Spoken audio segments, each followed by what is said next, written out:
A very good afternoon and welcome to Africa and Beyond, the television network without fear, without favor. And we continue to take a look on what is happening in the nation of Zimbabwe. Looking in the political arena, COSWA reports that the Zimbabwe Defense Forces has issued a signal circular prohibiting all politicians from entering any military camps and barracks. This comes as a political situation in the country is now tense due to factional fights. The reason for prohibition is not yet known. So this is what COSWA is reporting right here. And it's very difficult to understand and know what might be the reasons, what could be the actual reasons for that prohibitive order to be given. But let us take a look onto this matter and understand. Do politicians normally enter into military barracks? So military barracks are not just easy to enter like any other office. You need to have, number one, a reason why you are there.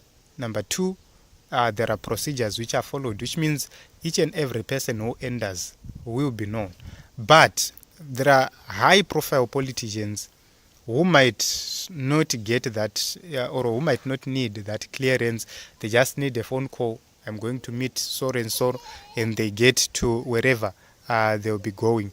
The biggest problem is that, in my own view, if they go to the military barracks, one might assume that there are meetings which are happening. One might assume that there are private meetings which are happening, and that might cause a lot of disturbances, destabilization, and so forth. So that is a possibility. Remember that when things are difficult like this, everyone would want to side with the military. Even if the military has not taken any side, everyone would want to identify with the military so as to be able to intimidate one another. So I hope and believe that one day we will create a system where the military is not involved in the politics of any country, but they are there to uphold the constitution and make sure that the constitution is followed to the letter. In my own view, that must be the reason why we have a military, which means if someone is defeated during the elections, the military must assist that person to get out of office and then usher in the new person who won the elections.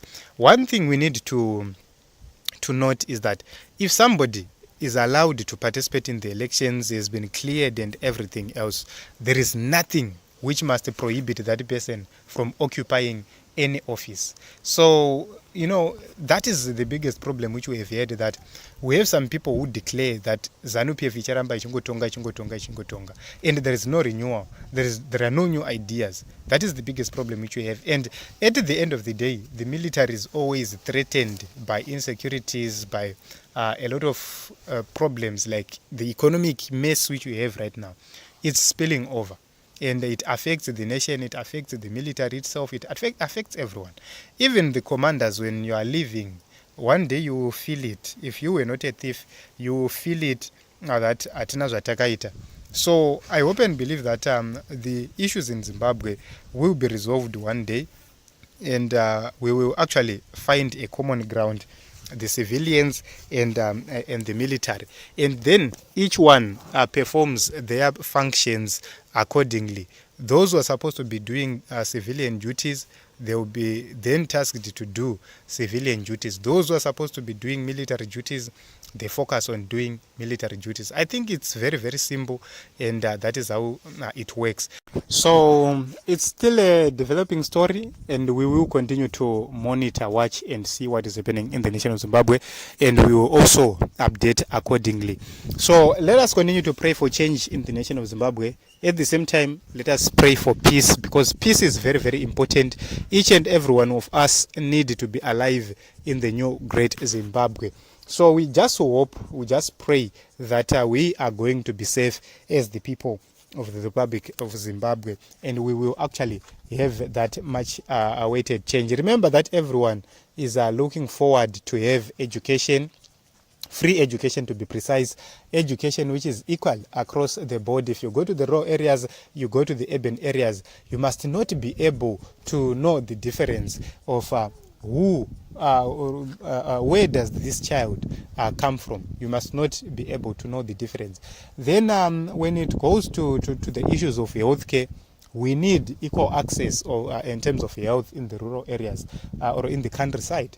And also we want rural hospitals to be more functional and to be able to deal with diseases like cancer, to be able to deal with intensive care and so forth. That is something which is very, very important, such that we do not send everyone to Parenyatwa, everyone to UBH. Maybe on just the most complex issues, that is when you might need the expertise of doctors in those big hospitals.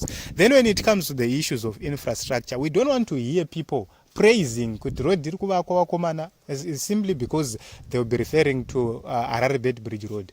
Harare Bridge Road is a road which must be built from Chikwalakwala to Plumtree.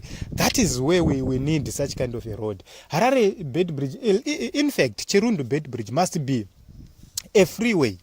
Very, very, very nice roads. Blawayo Plumtree must be a freeway. Very, very beautiful roads.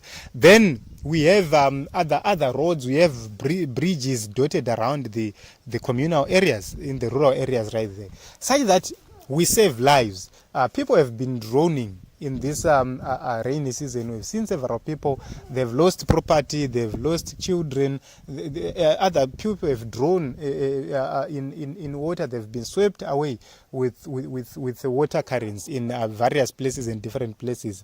Something which is avoidable, something which can be dealt with if we are serious as a people. Especially, you cannot have such situations in urban areas. They can be mitigated by making sure that we have crossing points in several places. Then, we can talk a lot. We can talk about the issues of education. We have talked about it. We can talk about the issues of employment creation. We can talk about wealth generation in our nation to have real millionaires who will be creating jobs. The difference between millionaires in other countries is that they create value. They bring value. They are innovative. Right here in Zimbabwe, they are tenderpreneurs. They benefit from tenders and they don't create jobs. They create nothing. They just make money out of it. And they inflate prices. That is what they are known for. So we know that sometimes corruption will be there. But in Zimbabwe, it's too much. We can minimize corruption to some extent. We can do other things to make sure that the monies which we have will go into other sectors. It's doable, and we just need serious people. We just need a serious government. We just need better things. So I hope and believe that the military will understand where we stand as the people, as the young people of Zimbabwe. This is where